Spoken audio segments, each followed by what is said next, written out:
Good evening and welcome to WANA Live, the reading series of the Writers Association of Northern Appalachia. I'm your host, Damian Dressick, and here's your other host, Christina Fasonic. How are you tonight, Damian?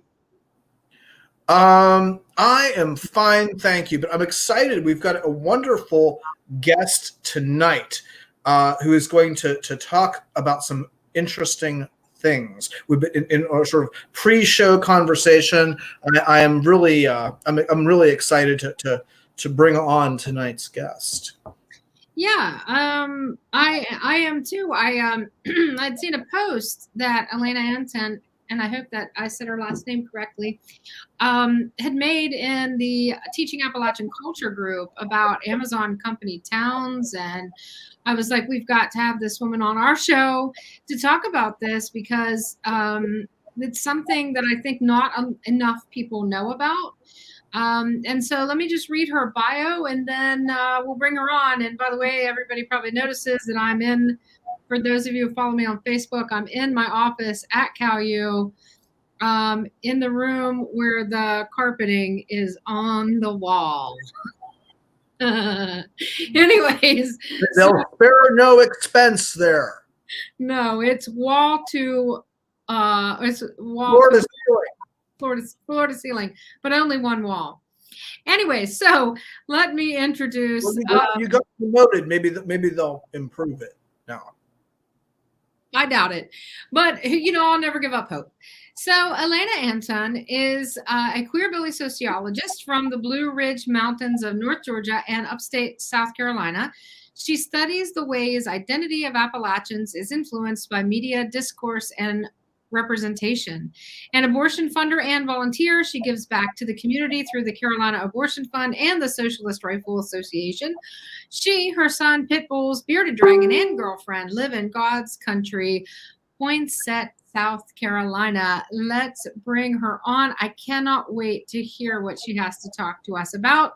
We are going to bring her on for a second. She's going to read from her work, and then we're going to have a conversation. Good evening, Alana. How are you? Hi, I'm great. I'm so excited.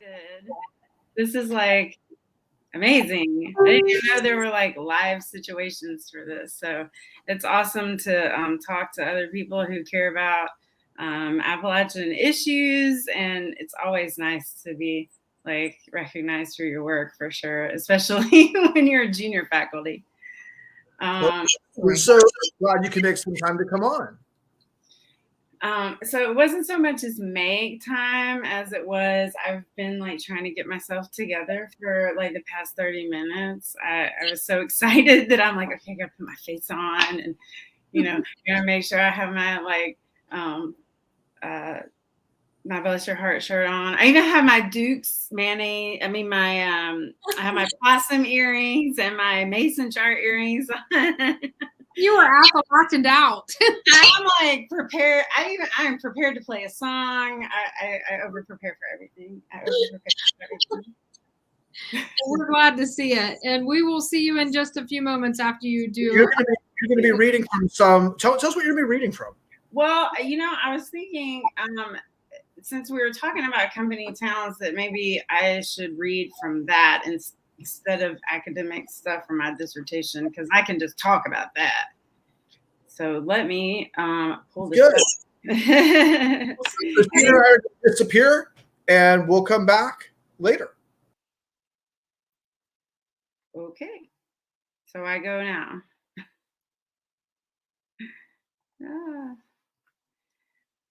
Y'all give me just 2 seconds.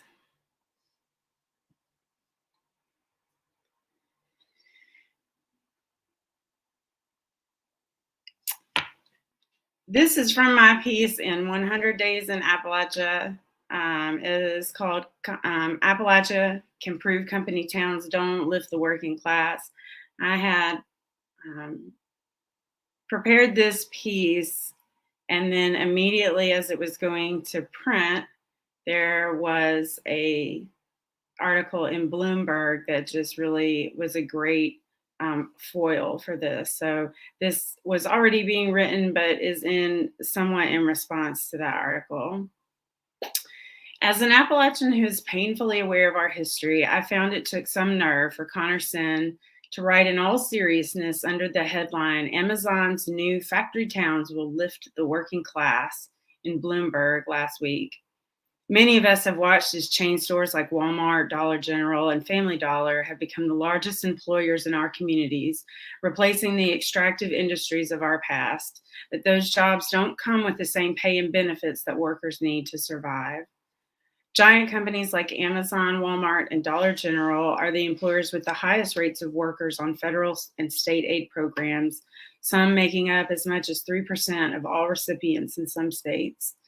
This low pay and the assistance employees receive in the form of SNAP benefits or food stamps require them to work, shop, and live in the shadows of these supercenters, reminiscent of the coal and mill towns that once stood in their place. So when Sen's piece about Amazon appeared in the national news as a full-throated defense of the company town, I had to chuckle. I've been researching and educating on former and current labor towns for several years, and pieces like his, written without any historical context, continue to amaze me. Sen's piece was right about one thing. Economic realities dictate where these facilities get built. Corporations build company towns in places without worker protections. They are made in the places urbanites forgot, out of sight, out of mind of the coastal liberal elites. But they are poison to the people who must survive in a toxic bubble of capitalistic pretend, live, work, play, indeed. You see, factory towns aren't a new idea. They have been a significant part of Appalachian history for more than a century, but that history never really ended. Appalachians still experience these isolated town structures today, and I can promise they have not uplifted our working class.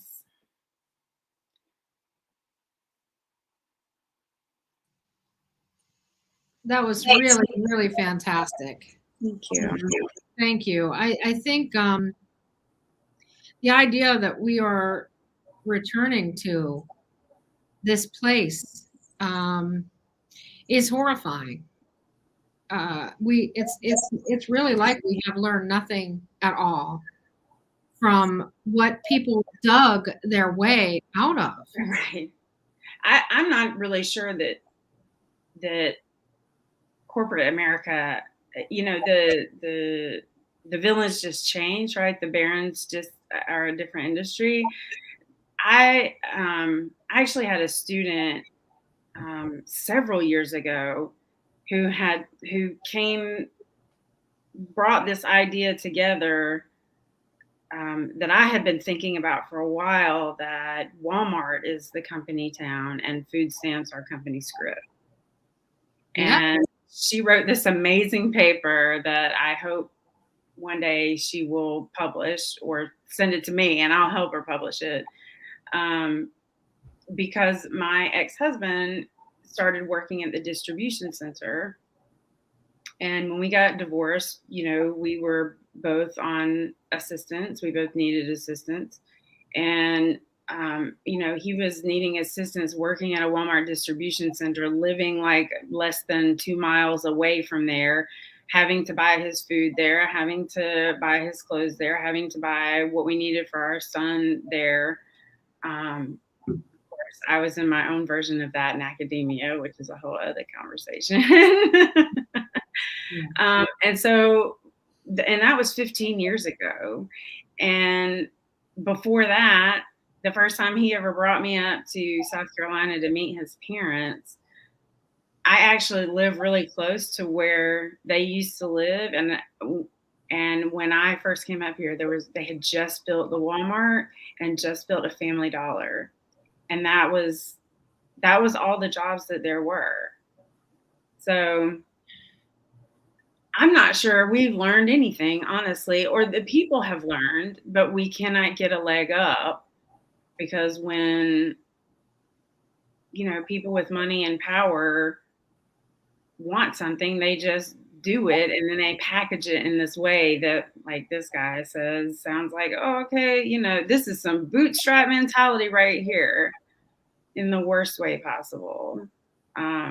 Where I live, and the rest of that particular article talks about this, is, cities like Greenville South Carolina really aren't one city. They are a number of mill villages that when they were built were too separate to be considered like one city. But as we modernize and connect people with roads and stuff, but as you come up 85 and cross into Greenville County, if you get high enough, you can see it's just nothing but water towers for every mill and factory.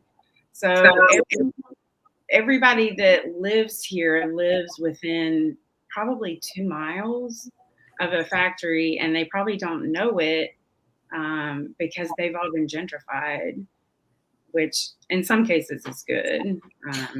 Some of these areas they weren't pushing anybody out because there were no people there anymore. But one of the things that comes with this company town live work play is the addition of gentrification. And my puppies are running through to go outside, so if you hear them, that's what's going on. Where was I?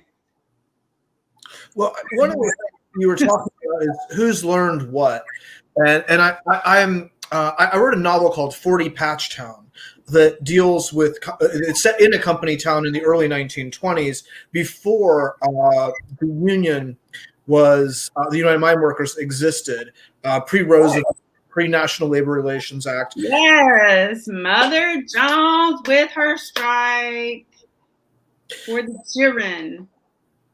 And I think the people who learned something were the very rich people, because so what you said about how to brand this, how to make it seem like like this is a desirable thing. And the other thing they've learned is if they can restrict voting rights enough, they're not going to have another New Deal. We're never getting another New Deal. And if Tuesday taught us anything, like we had, there was a real opportunity there. And this past 2 weeks is just, to me, has shown that the Great Society is just not coming. Like at some point, I think the people, the workers, laborers have to learn that we have to make our own New Deal. We have to, I hate to, I am a leftist. And so, of course, I want my little commune with all my friends and family, and everybody shares chores, and I just sit around and pontificate forever. But truly, I think that the ways that we're going to get any kind of help for each other is when we do it ourselves in local communities, because even at the state level, I just don't see it happening. I mean, when Joe Manchin is supposed to be the superhero of the day, and we all know that he's just one step away from McConnell, I just don't see how, like you said, I think that they have repackaged it as it's a voting rights issue. It's a property tax issue. It's schooling. Because if we gentrify some areas in the nice way, then we can improve property taxes for some people. And if we make an Amazon factory a company town, on the other side of the interstate, then we can depress property values or price them out and keep them on, keep those workers on welfare rolls and prevent them. I mean, I found out on Tuesday, a fairly privileged white woman who has voted in every election since I was 18 years old. I kept trying to find my polling place because we'd moved. And the first thing I did when we moved was I updated my registration, and I was not registered. And I found out too late. Oh my gosh. And what actually was the saddest thing to me is that I really didn't care. because of where I live, like it wasn't going to make any difference. My one vote was truly not going to matter. And I have lost all faith. I think. That's so sad. I'm really not that sad of a person. Well, I think, I get it because, that idea of repackaging and rebranding. I mean, I don't like to speak his name, but JD Vance, his work has sought to, I won't even call it work, his message has taken the blame away from the extractive industries, away from the pharmaceutical companies, away from the crappy lawmakers, and put it squarely on the heads of Appalachians who, without us, these on the head of his own mother. Yes, absolutely. Oh my gosh. His mother still at the end of that movie. Yes. As far as I am aware, and I know too much about this man's family, as far as I am aware, she is still a domestic worker, and he's worth like $40 million. Wow. He does not credit her for any of his success. And really, he is just a pawn in this whole game in some sense.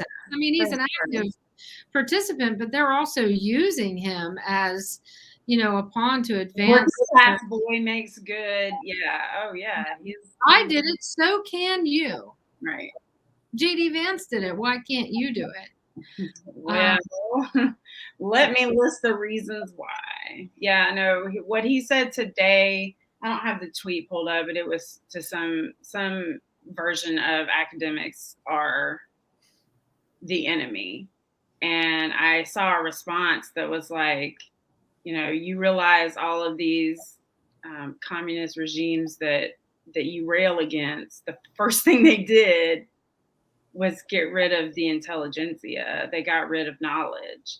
So which side are you on again, dude? Because I have it confused. I think he's confused. I think he gets bad advice. I think he doesn't know what he's talking about. I think he's very good at dollars and not very good at social analysis. Yeah, I agree. Do you and I know it's about that time for us to wrap things up tonight, but I've heard that that Amazon is paying workers in Amazon like money, but I don't know if that's true or not. Have you heard anything about that? I'm going to go with no by that expression. What? This is what I've heard, but I haven't been able to verify that. And I don't know if that's what people are when they say that. I don't know if they mean basically what you're saying. I mean, you give people money that work at Amazon. Well, Amazon sells everything, so they spend their money at Amazon. So is money or is it Amazon script? But I haven't. I kind of feel like it. I'm going to tweet you because I'm going to find out. This is going to be my project for the rest of the night, because if that's true, that's so fucked up. But also, it's a great follow up to that article. So yeah, right. I have only heard that, and I've tried to find evidence of it and couldn't.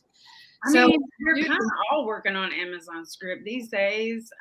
I boycotted Walmart for a really long time. And for ethical reasons, and then COVID happened, and I'm like, okay, well, no ethical consumption under capitalism. What are we doing right now? And I feel like so much of my money already goes to them. Like it just moved. In that. What if Jeff Bezos is trying to turn the country, the planet, into his own little company town? Well, I think that Amazon is fairly ubiquitous. Everybody knows them. Everybody sees them. I don't know. But I think this is something we need to keep watching and taking action against if once we learn more. And in terms of not losing hope, I think one of the things you talked about is this idea of speaking truth to power and calling these institutions out for what they're actually doing, and not letting this rebrand of things so easily happen. For instance, the corporate welfare that you were talking about. Yeah. So the kind of like keeping people informed as to what's actually going on, not what somebody's calling something to make a buck. Right, like words mean things, and it's English. So, and as you know, I call it wordifying, where we just make up words. And I'm for that. But a company town is a very specific thing with a history, with context, and you can't just say company towns lift the working class when we have almost 200 years worth of history and activism that say, no, it's one step up from enslavement. Like 6-year-old, I mean, that's what's coming, right? Our 6-year-old factory workers, if we don't stop this rebranding.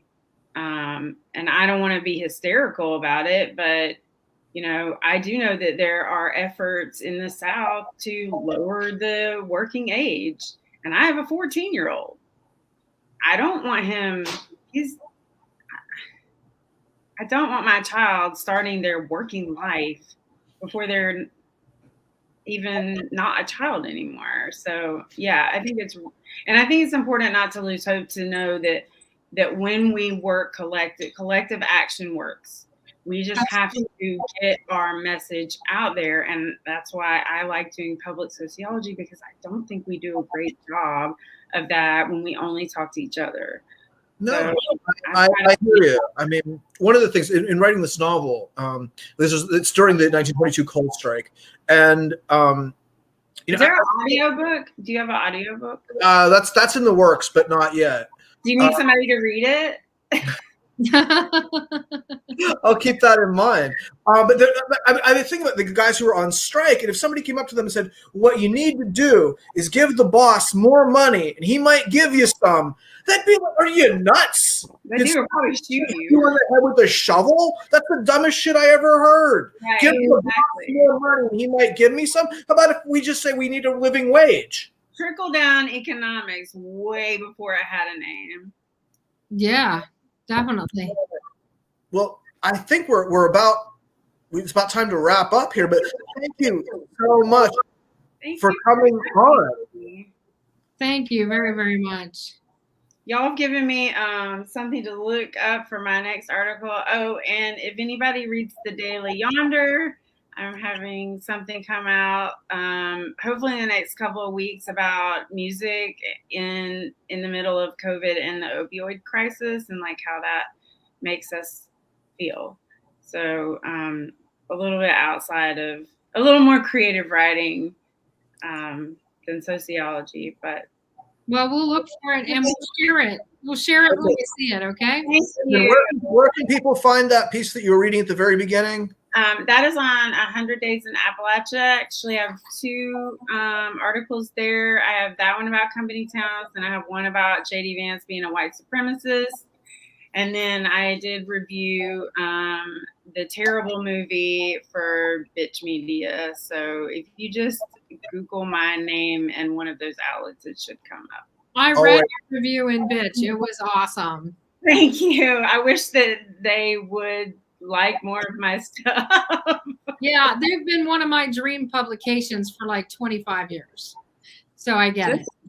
Just pitch it. I mean, I just happen to be the right person at the right time. All they can do is say no. Right. All right. Thank you again. Have a great night. Thank you for tuning in. You all too. We'll see you next Thursday at 8 o'clock.